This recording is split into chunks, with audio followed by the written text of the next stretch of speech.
L'Espagne, l'Angleterre, l'Allemagne et le Portugal sont au programme ce soir. Mais d'abord, nous commençons avec le Classico, bien sûr. On a vécu cette victoire du Barça hier soir sur Europe 1, 2-1 face au Real. C'est tout de suite.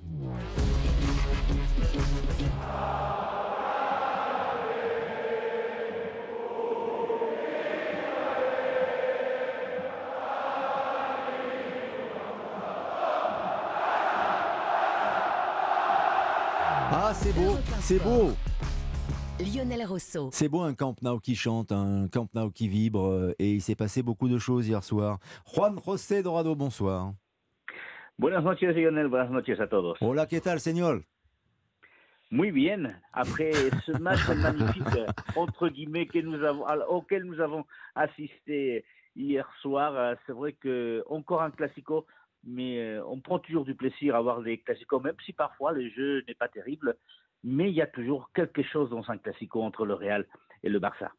12 points d'avance déjà, le Barça en tête de la Liga. Il s'est passé beaucoup de choses et on va faire un débat à tiroir avec les différents événements. Mais l'angle précis sur lequel on va s'étendre, que l'on va vraiment étirer avec nos experts, avec vous, Juan José, c'est de savoir si le Barça a déjà remporté le titre. Est-ce que le Barça a tué le game avec cette victoire face au Real Madrid ?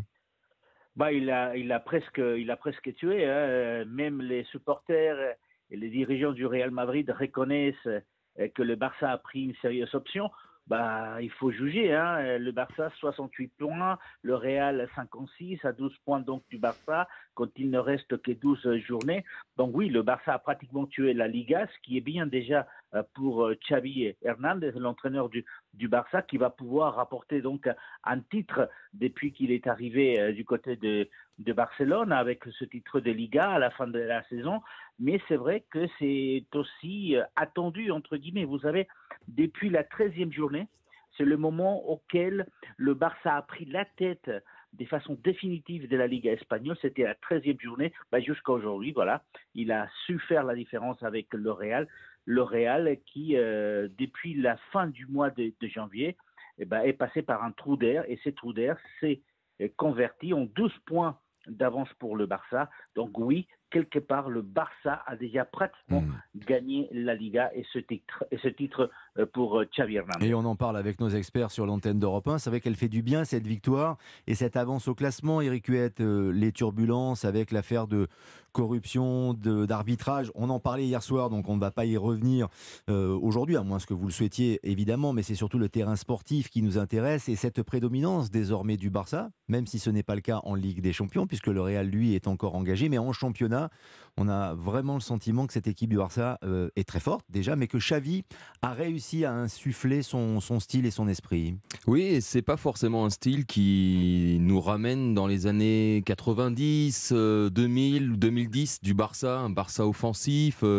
Les années 90, c'était avec notamment Stoichkov, évidemment guidé par Johan Cruyff. Ce Barça actuel de Xavi est très hermétique. Regardez le nombre de buts encaissés depuis le début de la saison, c'est incroyable. 9 buts encaissés seulement en 26 journées.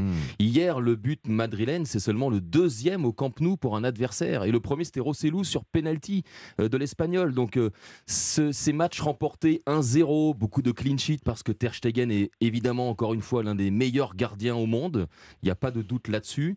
Xavi a trouvé son équipe type. Défensivement, c'est donc très solide avec Araujo, avec Christiansen, avec Koundé, le jeune Baldé également. Au milieu de terrain, il y a une véritable assise. Et puis évidemment, devant, vous avez Lewandowski, vous avez un Rafinha, vous avez des jeunes donc au milieu, Pedri, Gavi, qui sortent du lot. Et on n'est vraiment pas surpris par cette archi-domination barcelonaise. Et Thibaut Courtois qui a annoncé hier soir que la Liga était perdue. Alors si même le gardien du Real, le meilleur gardien du monde, l'annonce, on peut le croire sur parole. En quoi cette équipe du Barça vous impressionne, Marc Libra, si tel est le cas ?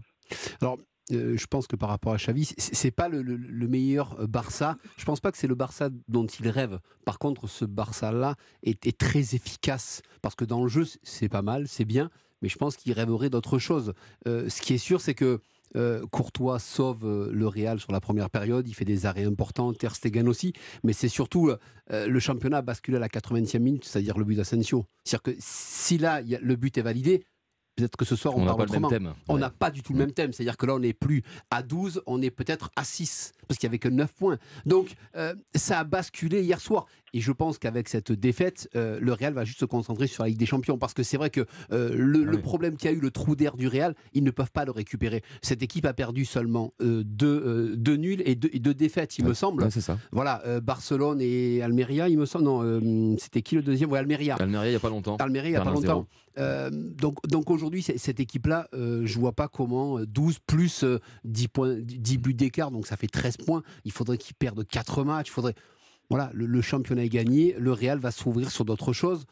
Mais voilà, ça fait du bien parce que le dernier titre, c'était 2019, la dernière Liga. Voilà, c'est bien pour eux. Après, j'attends de voir encore autre chose. Vraiment, j'attends de voir autre chose. Oui, un projet de jeu peut-être un peu différent, mais ça dépend aussi des joueurs dont il dispose. Non, on se rappelle de Xavi, ce qu'il a pu faire avec les joueurs qu'il avait. Donc j'attends de voir ça. Mais le coup du soir, c'est Sergi Roberto, bébé formé au Barça, qui va marquer le but. Et Kessié, qui était là pour prendre sa place, finalement, est remplaçant. On n'en voulait plus en janvier. On ne savait pas, on veut les changer. Puis finalement, un sort, l'autre prend sa place et c'est les deux qui marquent.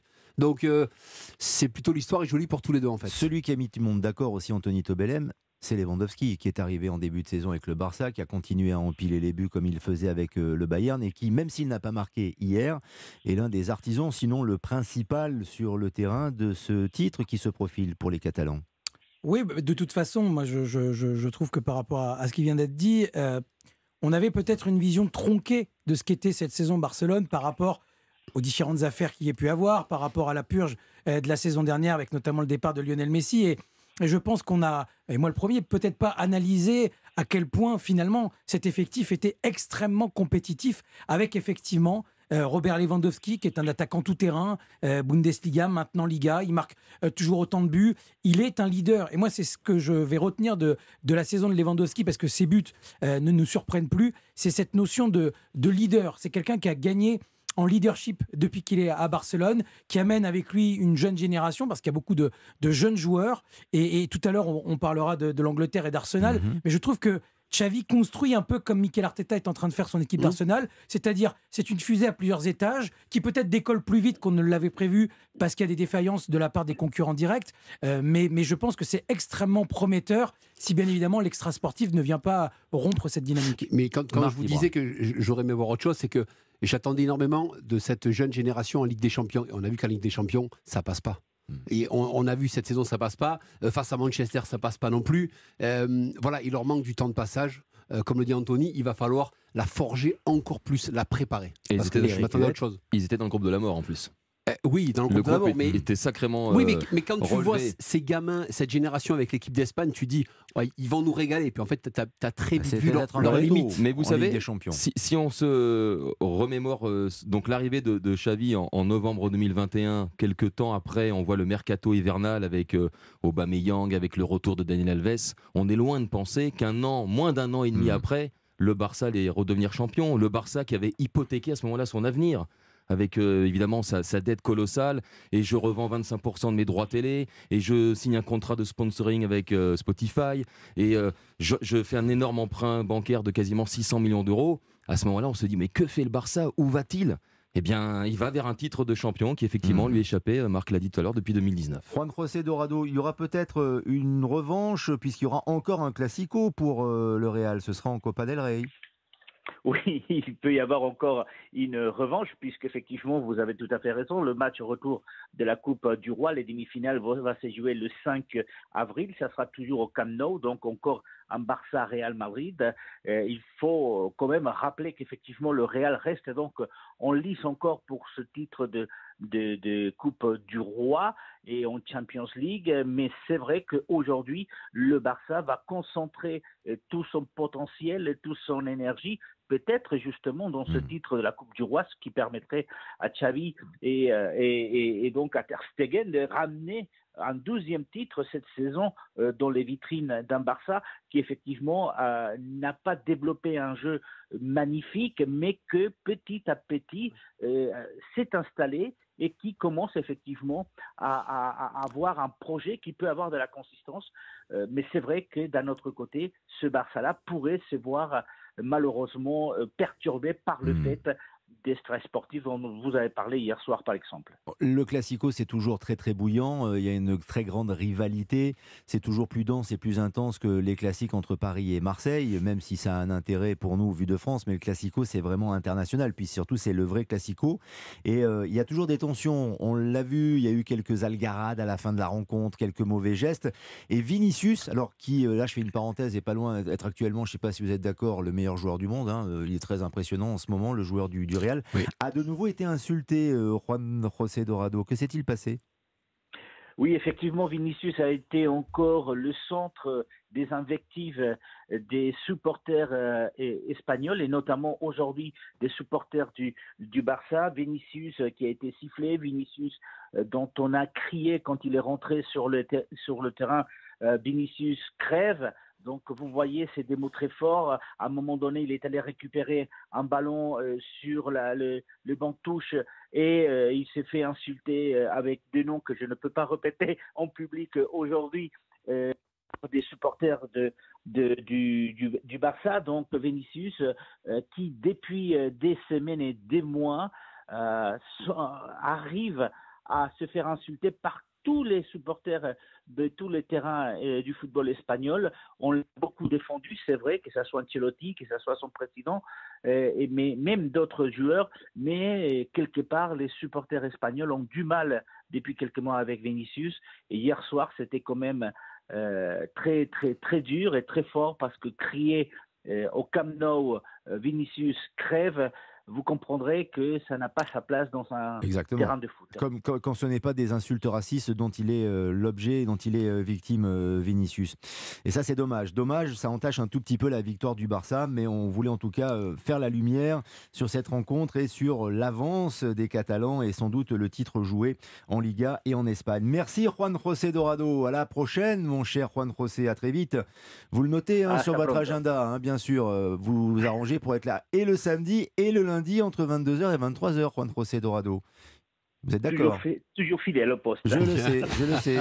Adios, Juan José. Il est 22h16.